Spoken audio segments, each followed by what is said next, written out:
why you think healthcare professionals should start offering Vimazi. How would you sell it in a couple of sentences? It's the first shoe that's been designed specifically to modify the forces during walking and running from impact through to propulsion. It's a really great adjunct to your patient management, right? And it will be very easy. The story's nice, and it's very easy to put it into that treatment process. Just put it on people's feet, and then you'll see the reaction.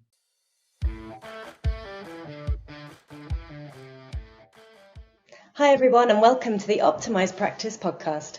I'm your host, Emma Price, and today I'm joined by Trevor Prior, the UK distributor for Vimazi shoes, a new and innovative shoe design to help with patient management. So thank you, Trevor. Welcome. Thank you. Let's start by telling our audience a little bit about Vimazi as a company and why it began and the story behind it. Yeah, sure. So Vimazi, the owner and designer of Vimazi, is a chap called Scott Tucker, based in the States, and Scott's got a long history of working in the running shoe industry. But he's also got a background in physics, and he started to analyse the physics of running and realised we may actually have the concepts wrong, because a lot of what's based, our concepts are based on the spring mass model, which is a very simplistic model, and that was actually acknowledged by the original authors, and just takes the weight-bearing limb. But if we think about running, actually a lot of force, and walking, a lot of force is generated by the swing leg. So imagine trying to walk or run without your swing leg going past your stance leg. Well, effectively, you're going to hop, right? So actually, by ignoring both limbs, and the body's so good, it needs to slow down and accelerate, but it uses both arms and both legs. So whilst one arm and one leg is slowing the body down, the other arm and leg is accelerating the body. And we have to be able to deal with that. The second thing was then just looking at the forces that people generate. And basically we have two forces. We have an impact force and a propulsive force. And the propulsive force is always larger than the impact force, because we're having to accelerate ourselves forward, up, and against gravity and air resistance. So Scott started thinking, well, if this is wrong, then what's the underlying basis of running? Well, I'll say running, but I mean running and walking. So he then looked at joint rotations, and he has a joint rotation theory that says if we just think of knee flexion, for instance, our knee will flex as we load and then extend as we go forward. So there's a joint reversal. And it's this joint reversal which is the kind of secret of how the body manages all those forces. So not only did he identify that there was a lighter impact force and a higher propulsive force, but if you think about it as well, we're all going to generate different forces, because it's determined by your gender, your height, your weight, your cadence, your pace, not to mention other things. So if you and I are walking and running, you and I are going to generate different forces. So if we both like a particular shoe, it's going to function differently for us because we're going to load it in a different way. So his kind of initial mantra was to say, right, I'm going to make a shoe that has a softer heel and a firmer forefoot. What I'm also going to do is make a range of shoes that have different densities so we can tune it to the patient.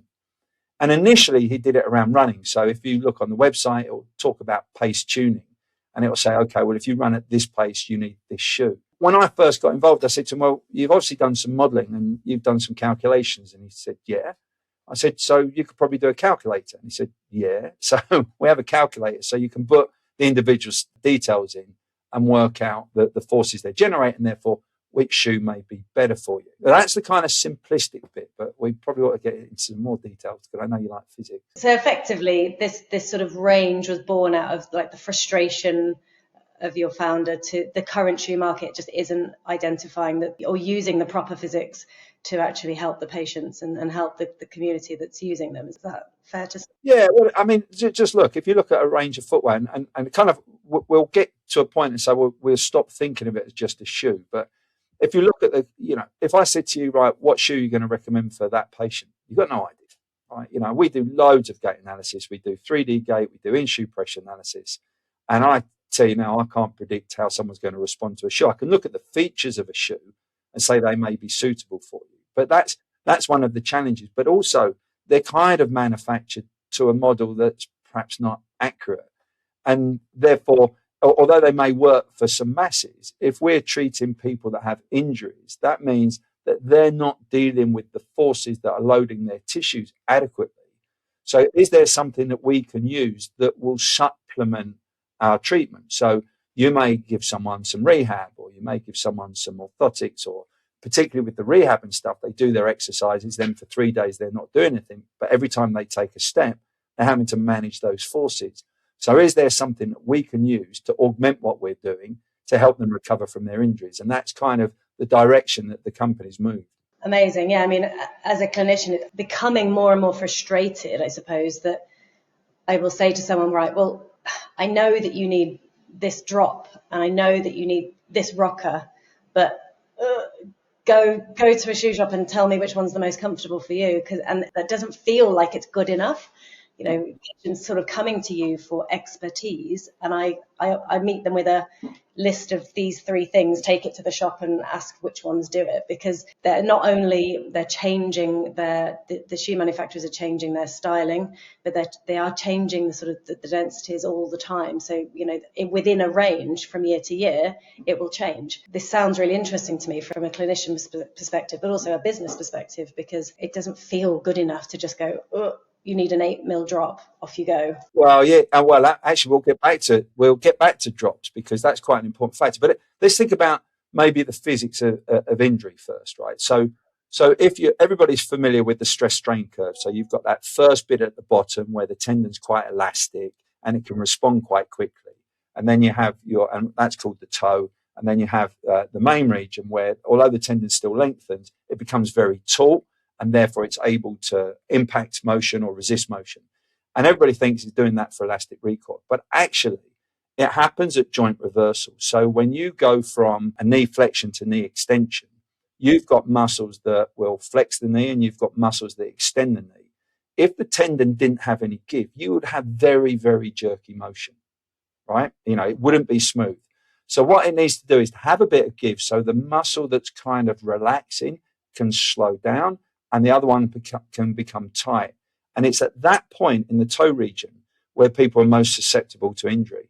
And actually, the term in physics for the rate of change of acceleration is called jerk, right? So it's actually a physics term.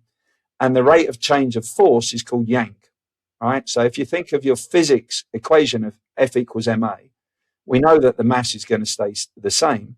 So if the rate of change of acceleration, the jerk, changes, so does the rate of change of force, the yank.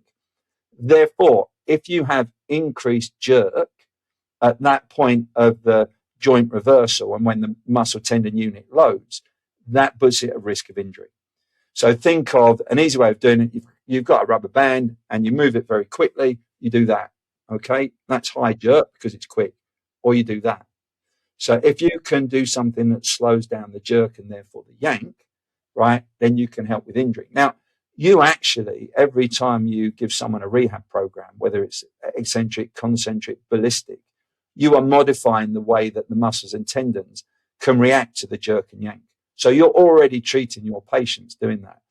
But is the shoe that you use helping with that process? Because the shoe is our interface from the body to the ground.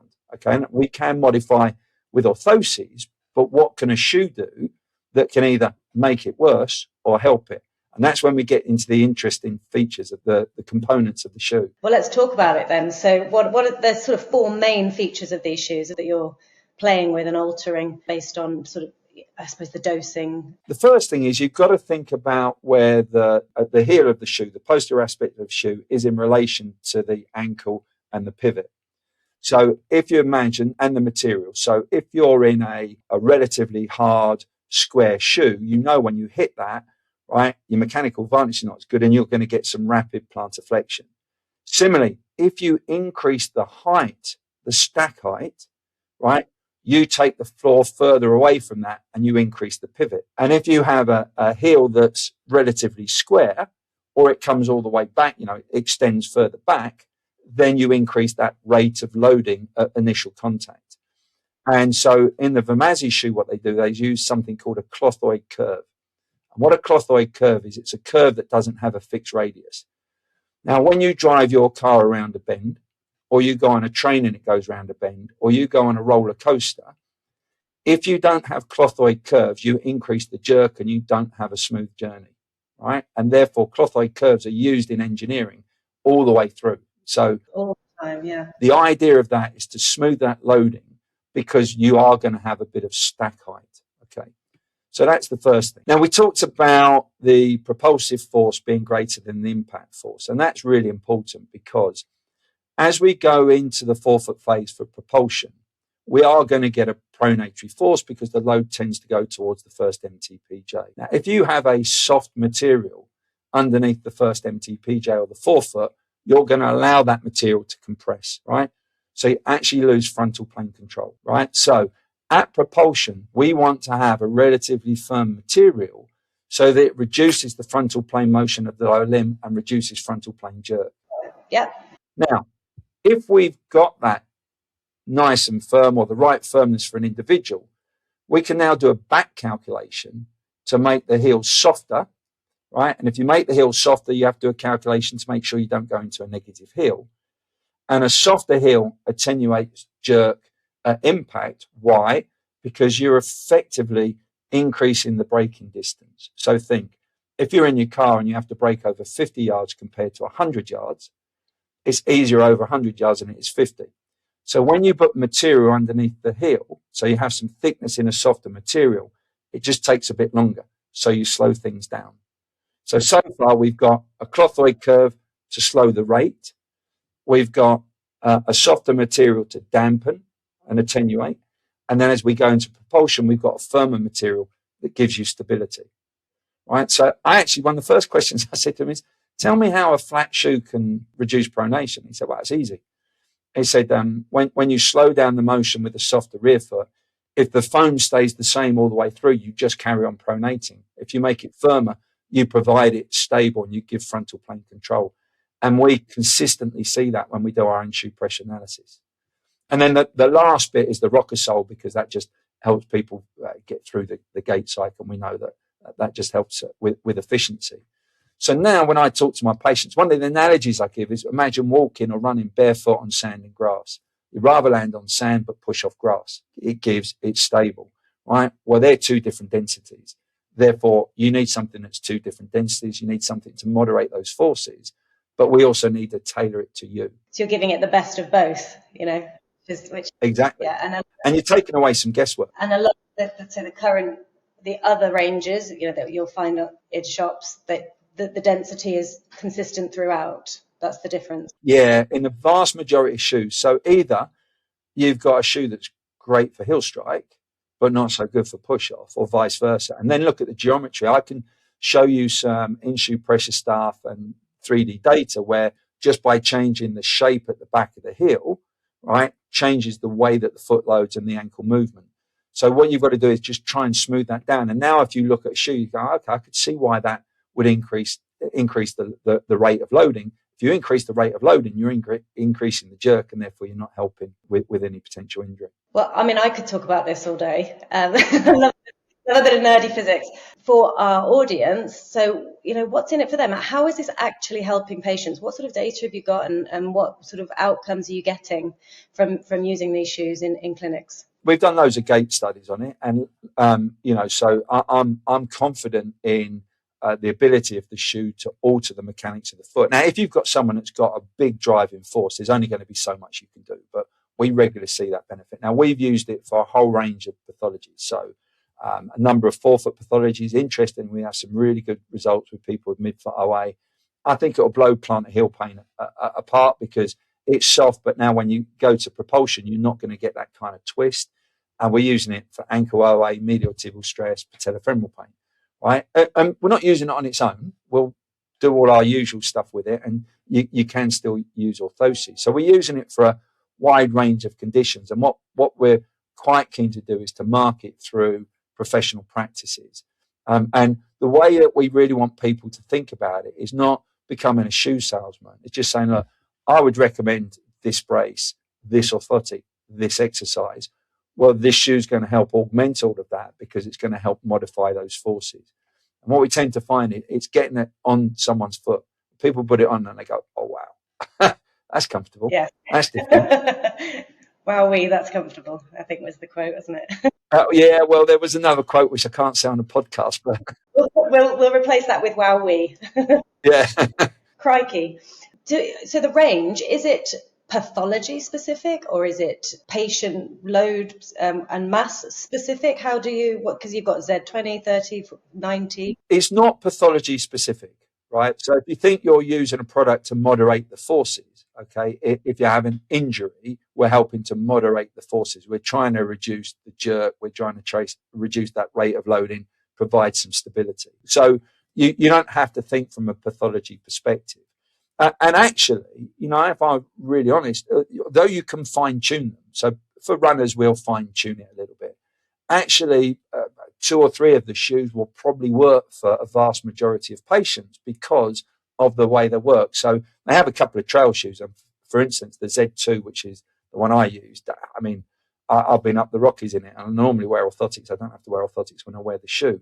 And have a really, really nice walker that's done slightly differently because the forces are slightly different. So the rear foot to forefoot's not, the differential doesn't have to be as much. You don't have to go with a full range, right? And you certainly don't go with pathology. So we want to moderate the forces that you have. And then the patients can do it. If they're that type of patient that fine tuning will make a big difference, then you fine tune it. Doing it through practices, the way we offer a couple of models. So people don't have to keep any stock if they don't want to. So they can order them per patient. They come to them and they provide them to the patient. They become the supplier to the patient. That means they don't have to keep any stock. What we find is the clinics that seem to sell the most of the shoes have a little size range because people put them on and they go, yeah, I'll have them. I don't want to take these off. Yeah. Yeah. So, and quite often they might buy a trail or a running shoe and the walking shoe. Obviously, we offer a percentage, and it's a different percentage if you keep a range compared to if you buy them separately. And then we offer a very easy facility because we'll give you a code according to what you're doing, and you can just reorder straight off the website with the code, and it comes straight to you from fulfillment. Okay, so the mechanics of sort of as a healthcare business owner wanting to get these shoes in, you're recommending I get 2 or 3 in the range, display them, and then have maybe 1 in each size, potentially, sort of, like. But the best way for quick sales, right, is to have a size range. They come up a little bit small to our normal UK sizes, so getting the size right is important, and therefore having the size range there to reduce the risk of, most people, once they've provided a few, they get a feel for the size range anyway. But you've got the size range on them, and you know what it's like, most people are in the wrong size shoes. So. Of course. Yeah. So you then got that question, but so we try and facilitate it as easily as possible for people to do the repeats if they want to. But having the size range there means that you could do an immediate fitting. So you may know Nick Knight, he keeps a size range. Dave Piper and Exeter, they have some in each clinic. And it's about saying, okay, well, we've got this product that we think is going to help you as part of your journey. You know what I always used to say to my patients anyway, because about the right shoe and the right size, I said, if I could give you a tablet for 6 months that would get rid of your problem, you'd take the tablet. Well, what about thinking about the shoe being a tablet, right? Because every step you take, if you've got the wrong shoe on, you're exacerbating your problem. So if you use the right footwear, then you are helping you in every step. Yeah, I mean, footwear is it. A lot of the time, painful conditions, just to get a decent shoe on them, and you're almost halfway there. We had a phone call before this recording, and we touched on something interesting. I want to just reiterate the use of orthotics and the Vimazi range. It's you can use them together, but you made an interesting point about you need orthotics in your other shoes. So you wear Vimazi when you don't want to put your orthotics in, but you also would recommend people having orthotics so they can use them. Well, let me qualify that, right? So first, people worry. So, well, if people don't need orthoses, but orthoses are part of my business, right? Well, firstly, you can use orthoses with the shoes, right? But think of all those patients that either they don't want orthoses because they don't want anything inside their shoe, or they've had orthoses they don't get on. They're too hard. They're this, they're that. Well, we've got an option that modifies the way that your foot loads without the need for an orthotic. Now, if they have that shoe and they go, that's great, but when they wear their other shoes, they're sore, well, you say, well, we know this is modifying the way your foot works, so now we need to recreate that for your other shoes, right, to optimize it. And if you're not as comfortable in that, well, fine, that's because the limitations of the footwear that you're wearing. right? And there will be some patients that will be comfortable with orthoses in the Vimazi. So we've certainly done that. My personal experience is that actually it obviates the need for me to use an orthosis. And the first time I wore them, so we were at the Foot and Ankle show and we just took a small number. I was there with Run 3D and I thought, I'll wear mine for the day. And I didn't want to damage them with the orthotics. Right? And I had my comfortable sort of fashion trainer and orthotic, which was one of my comfortable go-to scenarios. Anyway, I wore the shoes all down. I was absolutely fine. So at the end of the day, I put my other shoes back on. And it felt like I put 2 lumps of concrete on the end of my feet. I was like, oh, wow. Wow, that is really interesting, And it's that kind of experience, you want to just pass that on. Like, you want to almost put your team in them and you're like, look, we wear these all day and they're amazing. You can't, but until you get them on the feet, you can't, people need to experience these things for themselves, don't they? The first time we put a stand at a Foot and Ankle show, we actually videoed a couple of people when they first put them on and go, yeah.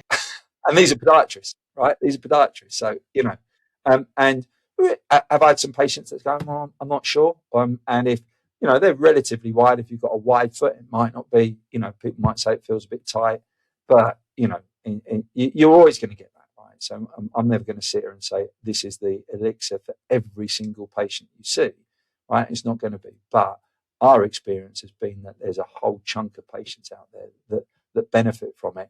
And the secret is to say to them, look, and actually what we've put on our post that says is more than a shoe, a solution, right?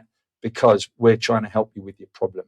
So take your mind away from being someone who sells shoes and just say, this is a product I can use to help my patients. And so presumably it doesn't come in different widths? No, not at the moment. For the walking shoe, the aim is to go for a wider shoe as well, and particularly for the older patients, they have a nice soft upper and stuff, and a lot of the older patients like them. And interestingly, although we're still exploring it, the lighter running shoes that were designed for really fast paces, they are like 125 grams. Right? I mean, they are uber light.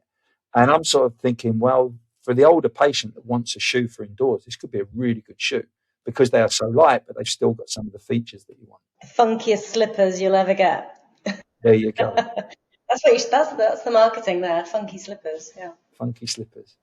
Funky house shoes.